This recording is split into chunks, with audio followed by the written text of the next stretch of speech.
দর্শক, বাংলাদেশের নিয়মিত আয়োজন জনমত আপনাকে স্বাগত। সাথে আছে আমি ফয়সাল আহমেদ। জনমতের আজকের বিষয় নির্বাচন।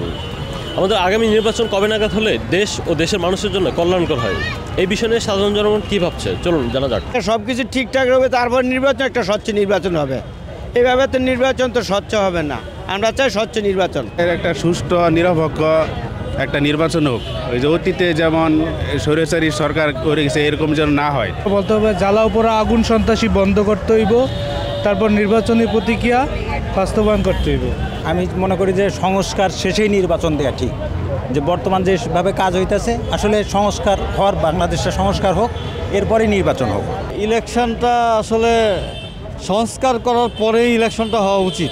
দেশ খুব একটা ভালো চলতেছে বলে আমার দিক থেকে মনে হচ্ছে না। নির্বাচন যত দ্রুত হবে দেশের মানুষ তত শান্তিতে থাকবে। নির্বাচন আমাদের দেশে যে প্রয়োজনীয় সংস্কার করা উচিত, আসলে সংস্কারের পরেই নির্বাচনটা হওয়া উচিত। নির্বাচনটা আমার কাছে মনে হয় যে খুব দ্রুত করাটা সহজ হয় এবং দেশের জন্য ভালো হবে। এই সরকার অত সময় পাইব না, অত সময় দেওয়াও যাবে না। নির্বাচিত সরকার হলে সংস্কার হলে সবচেয়ে ভালো। আমরা চাই যে এই এতদিনের যে করাপশন, এই মুক্ত একটা দেশ, আর সেটা অবশ্যই সেই প্রয়োজনীয় সংস্কার হোক। আমরা ছাত্র জনতা যারা আছি, জুলাই আগস্টে যারা আমরা আন্দোলন করেছি, আমরা কিন্তু নির্বাচনের জন্য আন্দোলন করিনি। আমরা বলেছি সংস্কার, আগে সংস্কার দেন নির্বাচন। সাধারণ মানুষ যেভাবে চায়, আমরা সাধারণ মানুষ, আপনি একটা জিজ্ঞেস করেন যে এই দেশের মানুষ এখন কী অবস্থায় আছে, কারোর একটা টাকা দিতে হয় কিনা। মানুষ যেভাবে ভালো চায় ওইভাবে আমরা থাকতে চাই, যেভাবে দেশ ভালো চায় দেশের। আমরা তো ওইভাবে রাজনীতিবিদ না, সাধারণ মানুষ, দেশের কর্মজীবী মানুষ। আমরা চাই দেশের সবাই মানুষ মিলেমিশে আমরা ভালো থাকি। আসলে দেশের যে পরিস্থিতি, আমাদের সংস্কারও প্রয়োজন, নির্বাচনও প্রয়োজন। আসলে নির্বাচন না হইলে এই মুহূর্তে নির্বাচিত সরকার প্রয়োজন। আমরা তো চাচ্ছি নির্বাচনটা সুষ্ঠু হওয়ার জন্য জনপ্রশাসনকে আরও শক্তিশালী করে তারপরে নির্বাচনটা হওয়া জরুরি মনে করতেছি। আগে তো এটা তো নির্বাচনই হয় নাই, আর যার ভোট সে দিবে, এটা হলো নির্বাচন। সবাই যেন নির্বাচনে অংশগ্রহণ, প্রত্যেক দল যেন নির্বাচনে অংশগ্রহণ করতে পারে এবং সবাই যেন স্বতঃস্ফূর্তভাবে নির্বাচন ভোট দিতে পারে, এটাই আমার কামনা। বিগত বছর সংবিধান অনুযায়ী নির্বাচন হইব, ৭২ সংবিধান অনুযায়ী নির্বাচন হলেই আমরা সবাই ভোট দিতে পারবো। রাজনৈতিক দল চাইলে তো হবে না। রাজনৈতিক দল তো আমরা অনেকেই দেখছি, বিএনপি দেখছি, আওয়ামী লীগ দেখছি, সবাই দেখলাম। কিন্তু আসলে দেশটার সংস্কার করা দরকার, এইটাই হচ্ছে আমার কাছে জরুরি মনে হয়।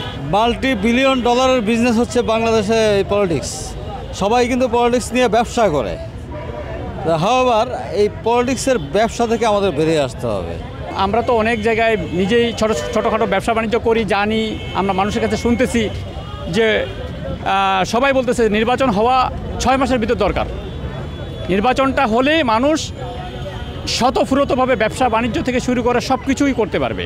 অনেক বিপর্যয়ের মধ্য দিয়ে বাংলাদেশে আজকে আমরা এই অবস্থায় এসেছি। তো এটা তো শুধুমাত্র নির্বাচনের জন্যই না, আমাদের দেশের প্রয়োজনীয় সংস্কারের প্রয়োজন আছে। রাষ্ট্র একটা তো নির্বাচন যখন হবে, মানে নির্বাচন উপযোগী একটা পরিবেশ যখন নিশ্চিত হবে, তখনই নির্বাচন দেওয়া উচিত। এই মুহূর্তে নির্বাচনের জন্য তো করা উচিত না কোনোভাবে। মাত্র 30% টাকায় জমির মালিক হয়ে নতুন বাংলাদেশের গড়ে তোলার স্বপ্ন দেখা বাংলা বসতি।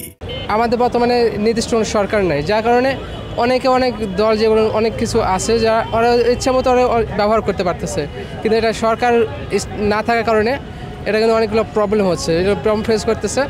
যার কারণে আমরা চাইলে আমার মতে যে নির্বাচনটা খুব দ্রুত হওয়াটা উচিত আমার পক্ষে মনে হয়। যতটুকু সংস্কার ওনারা হাতে নিবে, এটা যতটুকু সম্ভব কাজ আগাইয়া এরপর পরবর্তী নির্বাচিত সরকারের হাতে দেওয়াটাই উত্তম, যেহেতু গণতান্ত্রিকভাবে নির্বাচিত একটা সরকার আসবে।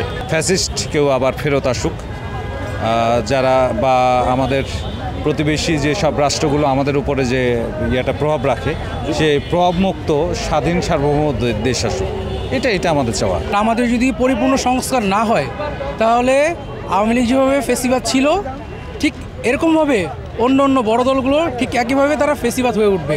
কারণ আমাদের সংবিধান সেটা তৈরি করে রাখছে। দেশের উপর মহল এখন যারা আছে, নির্বাচন নিয়ে যারা চিন্তা করতেছে, তাদের মাথায় যেহেতু এটা ঢুকে যে আমরা কী করতে পারি, কী নিয়ে আমাদের সাধারণ মানুষ ভালো থাকবে। নির্বাচন করলাম, আবার আমাদের লুটপাট চাঁদাবাজি শুরু হয়ে গেল, এটা তো কোনো বিষয় না। দেশ যেভাবে চলতে আছে বা খরচাবাড়াল অবস্থান চলতে আছে, এক্ষেত্রে আমরা নির্বাচনও চাই, পাশাপাশি সংস্কারও চাই, দুটোই আমরা চাচ্ছি ইনশাল্লাহ। আমাদের যে এখন অন্তর্বর্তী সরকার আছে, আমরা চাচ্ছি আরও কিছু সময় থাকলে দেশটা আরও শক্তিশালী করে তারপরে নির্বাচনটা হলে আমাদের দেশ ও জাতির জন্য অনেক মঙ্গলজনক হবে। যোগ্য লোকদেরকে বসাইতে হবে, দেশপ্রেমিক লোকদেরকে বসাইতে হবে। যতদিন পিছাবো ততদিন এটা আরও প্রবলেম পারবে, আরও সন্ত্রাসী বা অনেক জায়গায় অ্যাক্সিডেন্ট বা মানে চোরাচামারি অনেক বেশি হচ্ছে, সেগুলো চাইলে আমরা কমায় নিয়ে আসতে পারবো। যে নির্বাচনটা হয় আমরা খুব দ্রুত এটা সংশোধন করতে পারবো। আমাদের সংবিধানকে এমনভাবে তৈরি করা হয়েছে যার দ্বারা তারা এক একজন স্বৈরাচারী হয়ে উঠবে। আমাদের সংখ্যাগরিষ্ঠতা পেলে তারা আইন বদলাতে পারে। এই ধারাগুলো আমাদের বন্ধ করতে হবে। আমাদের ব্যাপক সংস্কার লাগবে। আমার পার্সোনাল অ্যাক্টিভিটিস, এটা বাংলাদেশে গোয়েন্দা সংস্থা দুর্বল, উইক। বাংলাদেশে মিলিটারি সেক্টরগুলো উইক, এবং যেহেতু বাংলাদেশের মোস্ট পিপুলগুলো এগুলা নলেজ নাই, আমাদের দেশকে নিয়ে খেলতেছে, কিন্তু অন্যান্য পরাশক্তিগুলা খেলাধুলা করতেছে। এমনকি আমাদের প্রতিবেশী রাষ্ট্র মায়ানমার, ইন্ডিয়া, এরা কিন্তু খেলা থেমে নেই, খেলা আরও দ্বিগুণ গতিতে খেলতেছে। তো এই দিকটা আমার মনে হয় তাদের যে জাল বিস্তার করে রাখছে বাংলাদেশে, এই বিগত 17 বছর 16 বছর যাবৎ শেখ হাসিনা সরকারের আমলে, এই মাকড়সার জাল বের করতে হবে। সংস্কার সংবিধান যদি এই সংস্কারগুলো না করতে পারে, তাহলে আমাদের এই সংবিধান দরকার নেই। যেই সংবিধান দ্বারা আমাদের আরেকটা জুলাই বিপ্লব করতে হবে, এই সংবিধান আমরা চাই না। এই সংবিধানকে আমরা ছুঁড়ে ফেলে দিতে চাই। আমরা নতুন সংস্কার চাই, ছাত্র জনতার সংস্কার। ছাত্র জনতার হচ্ছে অধিকার। আমরা প্রথম হচ্ছে আমাদের যে সংস্কারগুলো আছে, যেগুলো নিট, এগুলো আগে করা হোক, তারপরে নির্বাচন। দর্শক, আজ এই পর্যন্তই। কাল শুনবো আপনার মত। দেখা হবে অন্য কোনো পথে। জানাবেন আপনার মতামত।